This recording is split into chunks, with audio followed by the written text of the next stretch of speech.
안녕하세요. 성경플러스입니다. 요한계시록 6장에는 7인의 환상에 관한 말씀이 나오고 있습니다.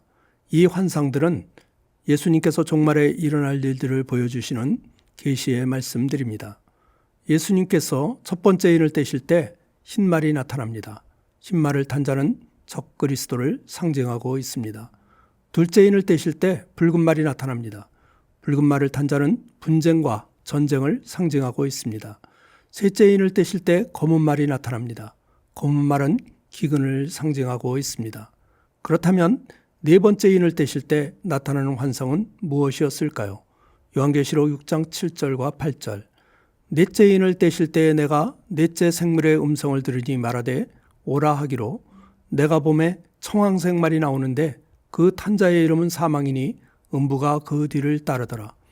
그들이 땅 4분의 1의 권세를 얻어 검과 흉년과 사망과 땅의 짐승들로서 죽이더라. 네 번째 인을 떼실 때 나타난 말은 청황색 말이었습니다. 청황색은 흰색과 붉은색과 검은색이 혼합된 색상입니다. 그래서 청황색은 푸르죽죽한 색깔입니다. 다시 말하면 청황색은 죽은 색깔을 의미한다고 볼 수가 있습니다. 따라서 그 청황색 말을 탄 자의 이름은 사망입니다. 그리고 그 사망 뒤에 음부가 따라오고 있습니다. 그렇다면 음부는 무엇일까요? 음부는 불신자들의 영혼이 가는 곳입니다. 사람이 죽으면 육신은 흙으로 돌아갑니다. 그렇다면 사람의 영혼은 어디로 가는 것일까요? 예수님을 믿는 자들의 영혼은 낙원으로 가며 불신자들의 영혼이 가는 곳이 음부입니다. 낙원은 천국과 같은 곳이며 음부는 지옥과 같은 곳입니다. 그러나 낙원과 음부는 천국과 지옥이 아닙니다. 낙원과 음부는 죽은 사람의 영혼만 가 있는 곳이며 천국과 지옥은 마지막 날에 부활의 몸으로 가는 영원한 세계입니다. 그리스도인들은 예수님이 재림하시는 날 마지막 날에 갈 곳이 있습니다. 그것은 바로 예수님께서 약속하신 새하늘과 새 땅입니다. 새하늘과 새 땅은 우리의 몸과 영혼이 부활하여 신령한 몸을 입고 들어갈 영원한 하나님의 나라입니다. 그렇다면 청황색 말을 탄 자가 하는 일은 무엇일까요? 그는 앞에 나오는 세 말을 탄 자들과 함께 사람들을 죽음으로 내몰면서 그들의 영혼을 음부로 들어가게 할 것입니다. 요한계시록 6장 8절. 그들이 땅 4분의 1의 권세를 얻어 검과 흉년과 사망과 땅의 짐승들로서 죽이더라. 여기에서 그들이 할 때 그들은 앞에 나온 네 말을 탄 자들 모두를 가리키는 말입니다. 그들은 흰말과 붉은 말과 검은 말과 청황색 말을 탄 자들입니다. 그들은 하나님으로부터 권세를 얻어 땅의 4분의 1의 사람들을 죽일 것이라고 합니다. 그렇다면 그들이 사람을 죽이는 데 사용하는 무기는 무엇인가요? 검과 흉년과 사망과 땅의 짐승들입니다. 검은 누가 가지고 있었나요? 붉은 말을 탄 자였습니다. 종말에는 전쟁과 난리와 분쟁이 일어나서 사람들을 서로 죽이게 할 것입니다. 흉년은 누구를 가리키나요? 검은 말을 탄 자였습니다. 종말에는 기근이 일어나 사람들을 죽게 할 것입니다. 사망은 누구였나요? 청황색 말을 탄 자였습니다. 그는 사망을 가져오며 사람들을 음부로 보낼 것입니다. 그렇다면 그가 일으키는 사망의 원인은 무엇을 의미하는 것일까요? 우리들은 에스겔서에 있는 말씀을 근거로 유추해 볼 수가 있습니다. 에스겔서 14장 21절.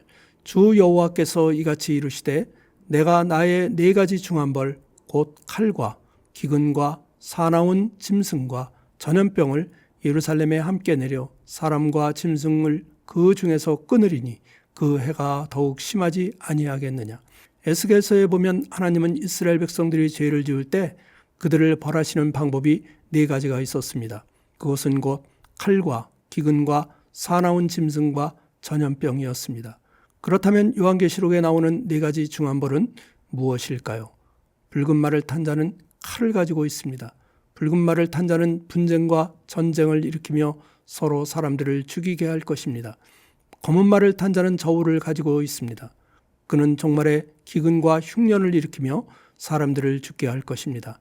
청황색 말을 탄 자의 이름은 사망입니다. 그렇다면 그 사망의 원인은 무엇일까요? 에스겔서에 나오는 말씀으로 해석하여 볼 때 그 사망의 원인은 전염병으로 볼 수가 있습니다. 청황색 말을 탄 자가 종말의 전염병을 일으키며 사람들을 죽게 할 것입니다. 그렇다면 에스겔서에 나오는 땅의 짐승들은 누구일까요? 그것은 바로 요한계시록에 나오는 흰말을 탄 자를 상징한다고 볼 수가 있습니다. 요한계시록에 나오는 짐승들은 모두가 사탄의 조종을 받는 적그리스도나 거짓 선지자를 의미하고 있습니다. 다시 말하면 종말에 땅의 짐승들인 적그리스도들이 나타나서 성도들을 핍박하며 죽게 할 것이라는 의미입니다. 그렇다면 종말에 이러한 재앙들이 일어나는 이유는 무엇일까요? 그것은 바로 하나님의 경고입니다. 온 우주 만물을 지으신 창조주 하나님을 기억하라는 것입니다. 인간의 역사를 주관하시는 하나님을 믿으라는 것입니다. 그렇지 않으면 사람들은 음부에 들어가게 될 것을 경고하고 있는 말씀입니다. 그렇다면 하나님은 왜 4분의 1만 죽이라고 사탄에게 허락을 하시고 계신 것일까요? 그 이유는 하나님이 우리들에게 회개할 기회를 주시기 위해서입니다. 예수님을 믿지 않는 자들은 회개하고 예수님을 믿어 구원 얻기를 원하시기 때문입니다. 예수님을 믿는 성도들은 경각심을 갖고 더욱더 굳건한 신앙생활을 하라는 것입니다. 그렇다면 전 세계 인구의 4분의 1이 죽는다는 말인가요? 그렇지는 않습니다. 여기에서 4분의 1이라는 숫자도 상징적인 숫자로 보아야 합니다. 아직은 종말의 끝이 아니라 시작이라는 의미입니다. 아직은 기회가 있다는 상징적인 의미로 보아야 합니다.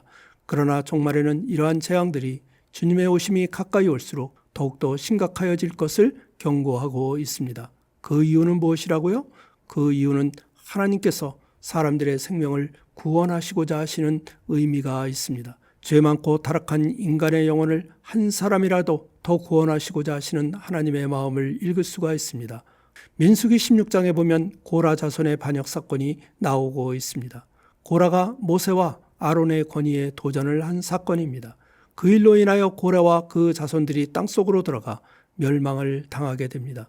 그와 함께 동조하였던 지도자 250명도 불에 타서 죽게 됩니다. 이스라엘 백성들은 그 엄청난 사건을 목격하였습니다. 그런데 그 사건이 있은 다음 날 이스라엘 백성들은 또다시 모여서 모세와 아론을 원망합니다. 모세와 아론이 여호와의 백성을 죽였다는 것입니다. 그리고 이스라엘 백성들은 몰려와 오히려 모세와 아론을 돌로 치려고 하였습니다. 그때 하나님이 나타나셔서 하신 일은 무엇인가요? 그 백성들 가운데에 전염병을 돌게 하신 것입니다. 그때 그 전염병으로 죽은 인원이 14,700명이나 되었다고 합니다. 하나님은 불순종을 하는 이스라엘 백성들을 심판하신 것입니다. 그렇다면 그러한 전염병으로 인한 하나님의 심판이 임할 때 모세와 아론이 한 일은 무엇이었나요? 그들은 제일 먼저 하나님께 기도를 드렸습니다. 하나님이 그들을 불쌍히 여겨 주시고 용서하여 주시기를 기도하였던 것입니다. 전염병이 그들 사이에서 조속히 멈추어지기를 위하여 기도한 것입니다. 아론은 제단 향불을 들고 회중 사이로 나아갑니다. 그리고 산자와 죽은 자 사이에 서서 기도합니다. 저들의 죄를 용서하시고 전염병이 멈추게 해달라고 기도를 합니다. 그러자 그 회중을 휩쓸었던 전염병이 멈추게 됩니다. 모세는 지도자로서 아론은 제사장으로서 산자와 죽은 자 사이에 서서 산자들에게 다가오는 죽음의 그림자를 막아내었던 것입니다. 구약의 제사장은 단순히 성전에서 제사만을 주관하는 사람이 아니었습니다. 제사장은 율법을 가르치고 사람들에게 삶의 방식을 가르쳐주는 사람이었습니다. 제사장은 문둥병이나 여성의 부인병을 진단해 주기도 하였습니다. 제사장은 공동체를 정결하게 하고 건전하게 하며 재판을 담당하기도 한 사람입니다. 다시 말하면 제사장은 오늘날의 법조인이기도 하고 의료인이기도 하였습니다. 공무원이기도 하고 교사이기도 하고 목회자이기도 하였던 것입니다. 그렇다면 신약 시대를 살아가는 이 시대의 제사장은 누구일까요? 성도들이 바로 오늘날의 만인 제사장들입니다. 오늘날 성도들은 하나님의 말씀을 가르치기도 하고 다른 사람들을 섬기며 그들의 영혼을 돌보는 역할도 하여야 합니다. 성도들은 다른 사람들을 위한 중보 기도자들입니다. 성도들은 오늘날도 죽은 자와 산 자 사이에 복음 들고 나아가는 자들입니다. 오늘도 죽음의 그림자가 산 자들에게 다가올 때 당당히 그 한복판에 서서 그 죽음의 그림자를 막아내는 자들이 되어야 합니다. 성도들은 각자의 일터에서 만인 제사장의 역할을 감당하여야 합니다. 가정에서, 일터에서 우리들에게 맡겨주신 사명을 감당하여야 합니다. 그러므로 우리 모두 만인 제사장으로서 하나님께 기도하며 복음으로 죽어가는 영혼들의 생명을 살리는 모든 성도님들이 되시기를 간절히 기도합니다. 아멘.